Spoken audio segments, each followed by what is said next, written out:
I talk about my birthday off-season wish list on this beautiful Friday episode of Locked On Cubs. Come on and join us. Let's go. You are Locked On Cubs, your daily Chicago Cubs podcast, part of the Locked On Podcast Network, your team every day.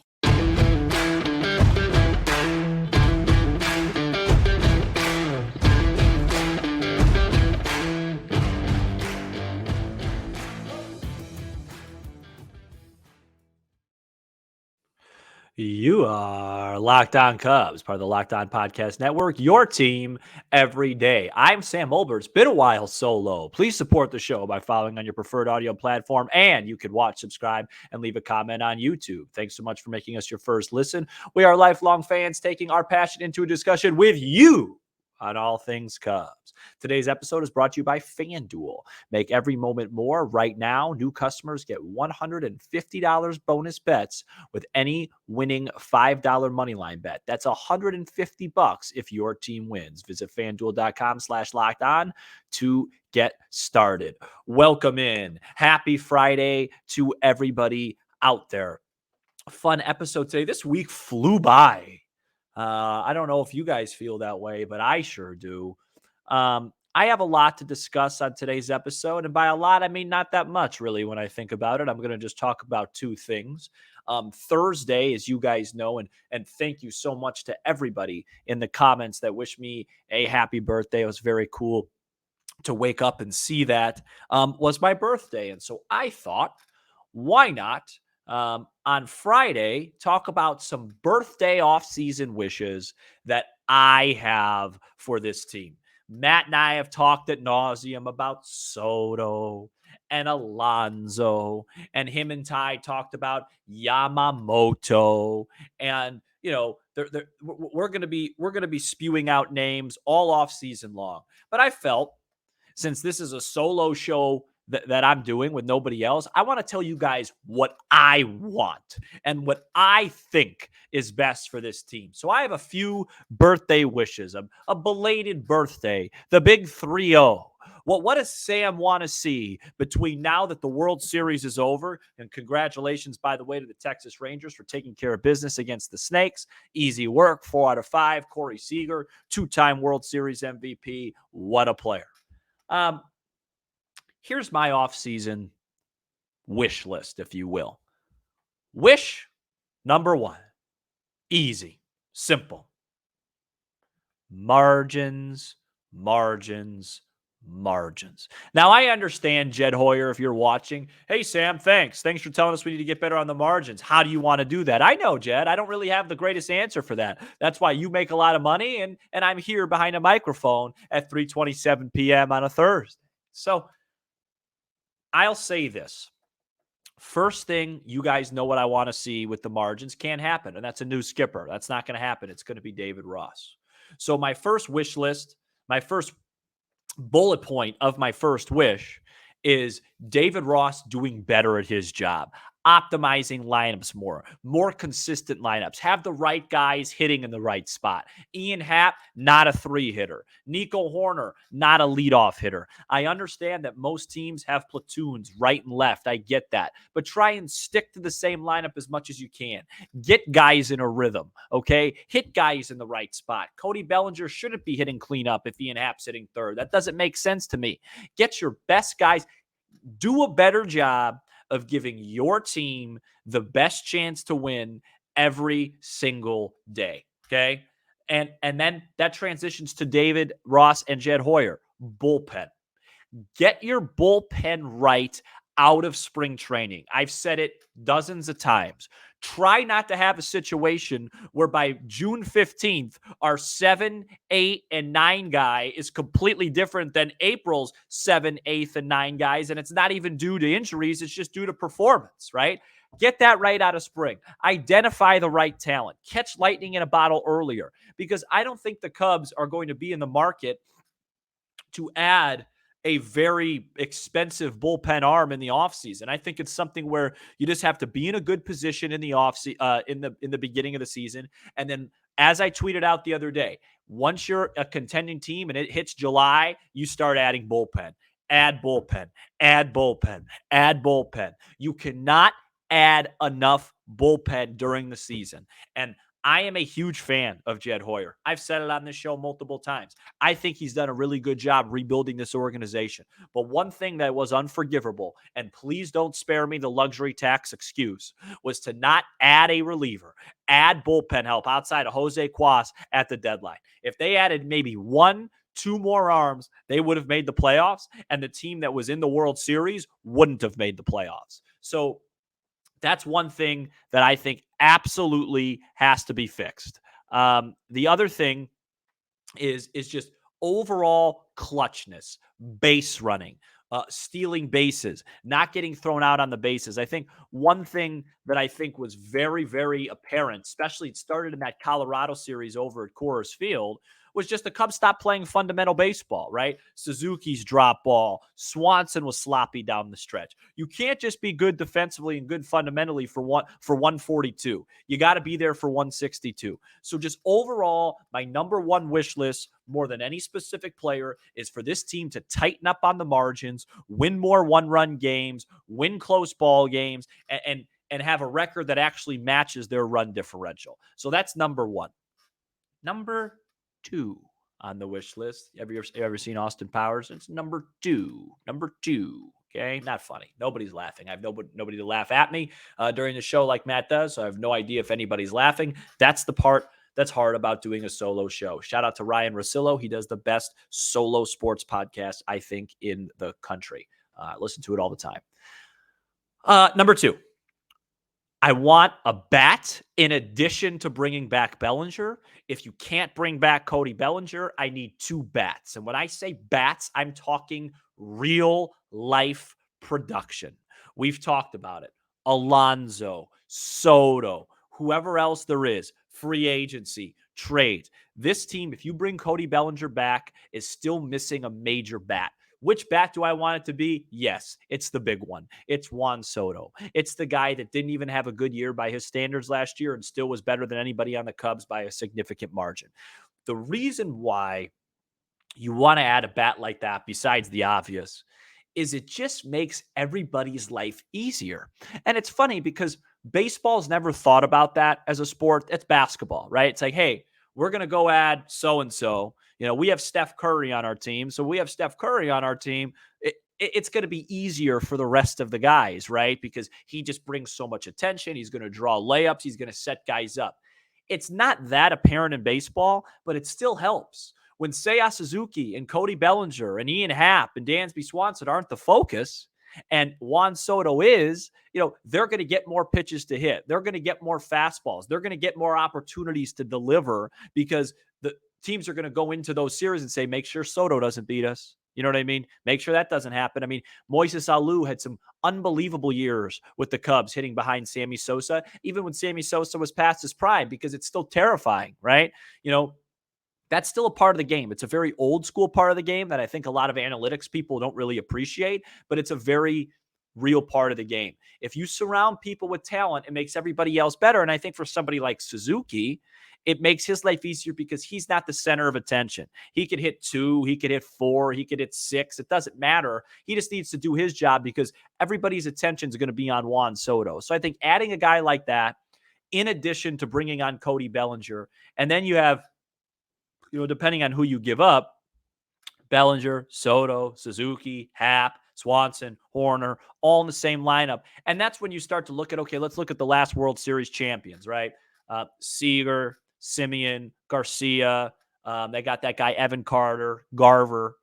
It's not like this huge difference, right? Is it the Braves? No, it's not the Braves. But is it good enough to where if they get hot at the right time, they could run through October offensively? Absolutely. So I think that would be number 2 on my wish list. And, it wouldn't be a Sam Olber solo show. And it wouldn't be me being myself if I didn't raise just a little bit of controversy. Just a little bit. And so I'm going to say it right now. My 3rd wish list is that Marcus Stroman opts in to his deal with the Chicago Cubs, and they trade him for an asset. And you're probably saying, Sam, why would you just not want him to opt out? Well, because then you can't get anything back for him. Maybe he opts in and then somebody says, you know what? We like Stroh at that rate. Maybe we'll give you something for him and you get an asset and move on. Look, I know that's going to raise a lot of eyebrows and jump a lot of people in the comments. And here's what I'll say about it. I don't like the way Marcus Stroman handled this season. Thought it was unprofessional at times. I think talking about your extension publicly and on social media was unnecessary. And it's one thing I'll never, ever, ever, ever, ever be angry at somebody for talking their talk. But when you talk that talk and then you can't walk it, that's when I start to have an issue. So, if you're going to talk and say that you want to be extended and that you should be extended, say you're wanting to be extended, nothing wrong with that. Saying you should be extended, nothing wrong with that. But then you better do your job. And he was awful down the stretch. Awful. And then, and to be fair to him, he was hurt times. And to be fair to him, I don't know if this is true or not, but I have heard rumblings, and I'm sure I don't have any inside sources on this at all. These are just rumblings that I've heard around social media from people that have tweeted. So I'm sure you guys have heard the same rumblings. This is not any of my sources, but there are some rumblings that, the Cubs wanted him to pitch out of the bullpen and he didn't like it. It was off his routine. He didn't want to do it. And so he had rather start. And we know how that went. So, and a lot of it also is just it's a baseball fit. I think I want the Cubs to bring back Kyle Hendricks. I think he deserves to be back in a Cub uniform. And I've talked about it. Even if you bring back Stroman, now you're locked in to 4 starters: Steele, Tyone, Hendricks, and Stroman. Unless that 5th starter is like a Yamamoto or a Nola or a Snell, which I just don't think the Cubs are going to do, and I'll get to that in a second. I don't think that's a good enough staff. And so, Marcus Stroman is a good pitcher. I'm not saying he's not. He very well could have an excellent season next year. But I just think I don't like those vibes, and I think it's time to move on. And that's it. My fourth and final wish list, to recap, we've talked about the margins and everything that encompasses that and how the Cubs can get better there. One more big bat, no Stroman. And number 4 is I want to add a starter, whether it's from within or on the in the free agency market or the trade market, that comes in here and strikes dudes out. We as a staff, and I love Justin Steele, I love Hendricks. I do think Marcus Stroman is a good pitcher. Tyone may bounce back. There's not enough nasty. As a bullpen, that also needs to improve. But overall, they did get some strikeouts from their pen. I want more nasty. Kodai Senga, would have been a perfect fit. Obviously, he didn't want to come here. And you're going to have to spend. Strikeouts are a premium. Glass now is a guy we've talked about on this show. I don't trust his durability, but his type of swing and miss, just bringing in somebody every 5th day where his ERA might not be as good as Justin Steele's, but the difference between the two will be, hey, if this guy's on, doesn't matter who we're playing, they got no chance. He's striking out 10, 11, 12 when he's on his game. We need somebody like that. We need a bat misser on this team, I think, to take this starting rotation to the next level. So those are my 4 wish lists. Look, are all 4 going to happen? Of course not. Well, we won't know about the margins thing until May. By mid-May, we'll know if they corrected the margins. It'll be pretty easy to tell. As far as the bat goes, that'll be the big telltale, and we'll see with Stroman, and we'll see with the pitchers. But that's my wish list. I think all 4 of it's probably not realistic, but 3 of the 4, especially if you don't count the margins, so the 3 things that you could actually, that are tangible, right? So adding a bat, getting rid of Stroman, and adding a pitcher that misses bats. I think those 3, I'd like to see 2 of those 3 happen, and go from there. So those are my 4 wish lists. So now when you guys listen to the rest of the season, you'll know what I'm looking for. You'll know my tone because I couldn't make it any clearer than that. Coming up next, we're going to talk and laugh about some Cubs Silver Slugger Award finalists. But first, this episode is brought to you by FanDuel Sportsbook. Get ready for the NFL season. It's on and going right now with incredible offers on FanDuel, America's #1 sportsbook. Right now, new customers can bet $5 and get $200 in bonus bets guaranteed. Plus, all customers who bet $5 will get $100 off NFL Sunday Ticket, which I have from YouTube and YouTube TV. Now is the best time to join FanDuel. The app is easy to use. You can bet on everything from spreads to player props and more. The Bear, Matt does this so well. I'm not even going to try and imitate him, but Ryan Poles spoke to the media on Wednesday and endorsed Matt Eberflus. The Bears traded for Montez Sweat, see if they could extend him. I like a lot of the things Ryan Poles is doing, but to sit here and endorse that coach to these fans really made me frustrated. So there's not much to talk about betting-wise for the Bears. They play the Saints, I believe, for the second straight week, according to FanDuel Sportsbook. The Bears are going to open. They're an 8.5-point underdog. So things are going great. So visit FanDuel.com/locked on and kick off the NFL season with an offer you won't want to miss. FanDuel, official partner of the Locked On podcast and the NFL. Welcome back here on Locked On Cubs. It is Friday. I hope you guys are enjoying the day. I hope you have a great weekend. I'm excited to spend time with my friends this weekend. It is not snowing today, which is a win. I have a softball game later tonight, which is a win. Hope everyone enjoys themselves. Get out. Not great football games. There's a couple good ones. Go out. This is a family friends type of weekend. Hang out with your friends. Do some family time. Get away from the TV. Get away from the sports for a bit. That's gonna be my weekend. Really quick before we get out of here on this episode. The Cubs have 4 Silver Slugger Award finalists. If you're not familiar with the Silver Slugger, what that is you had the best offensive year at your position. So the Cubs have, I believe it was Cody Bellinger. Was it 4 or 3? I think it might have been 3. Hold on, let me fact check that. But it was Cody Bellinger, Seiya Suzuki, and then Dansby Swanson. So that is, so they have 3. I don't know why I said 4. I thought for a second maybe Horner was there. That is fascinating to me. Cody Bellinger, well-deserved. I think he might actually have a chance to win it. It depends kind of where the positions are. And it's kind of 4 because I think Bellinger qualifies in center and then he also qualifies for like the utility position. So I'll read it off to you. I just pulled it up. So for Bellinger in the outfield, it's Bellinger, Suzuki, Acuna, Corbin Carroll, Schwarber, Soto. So they're not going to win any of those. For utility, it is Bellinger, Mookie Betts, Hassan Kim, and Spencer Steer. So that'll probably go to Betts. And then shortstop, will go Bogarts, Lindor, Swanson, and Turner, which is so funny because outside of Correa, who's in the other league, these were all the big signings, right? Bogarts, Swanson, and Turner, and those are the guys that made it. I'm not super familiar with everybody's numbers. I know Trey Turner turned it on at the end. I think Lindor's probably going to win it because of the RBIs, the steals, and the home runs. I can't imagine why Dansby Swanson's on here. I get it. It's a weak position. I understand, but come on, guys.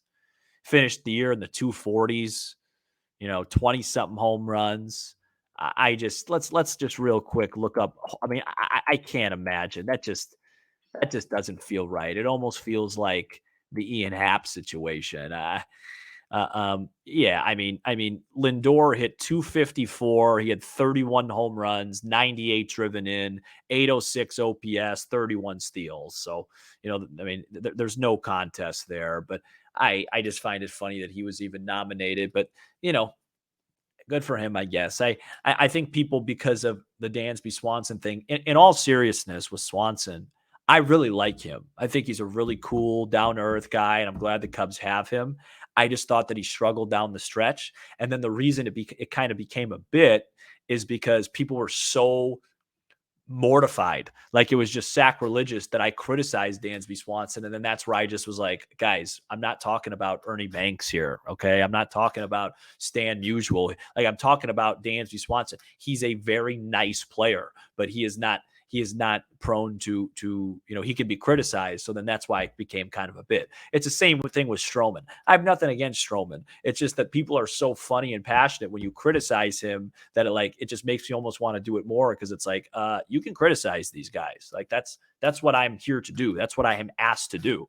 But yeah, he should not be a Silver Slugger finalist. Ian Happ should not. But I thought Seiya Suzuki, I wonder if Seiya Suzuki is sitting at home and going, wow, I had a terrible 4 months of this season, and I was a Silver Slugger finalist. How talented am I?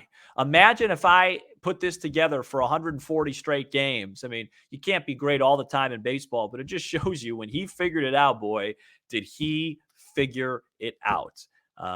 So really excited, man. Like I saw some preliminary list. This is probably a Matt thing that we'll do. It had the Cubs 9th and the way too early power rankings heading into 2024. And that's before the offseason. I expect that to go up because I think the Cubs will be active and it should be a really fun offseason, guys. I mean, look, you guys all know me well enough now to know that I'm still like, I don't think it's going to be until maybe December or the winter meetings where the sour taste from how that season ended is out of my mouth. I can't sit here and look in the camera and be like, man, I care about this team so much for 162 and then just be like, all right, months gone by, season's over, I'm good.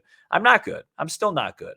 But that's because I care. But I think right around December when the winter meetings hit, snow is on the ground, it's about 50 below, I'll start thinking about 2024 and get really excited because there is a lot to be excited about. Hope everybody enjoyed this, and I hope you guys have a great weekend. Shout out to the everydayers who are with us all 5 episodes throughout the week, and you can become an everydayer by checking us out each and every weekday. Be sure to hit that subscribe button for Locked On Cubs on YouTube and smash the like button for the algorithm. We're also on Apple, Spotify, and wherever you get your podcast and streaming on Sirius XM. I'm Sam Olber, and this was a Friday edition of Locked On Cubs.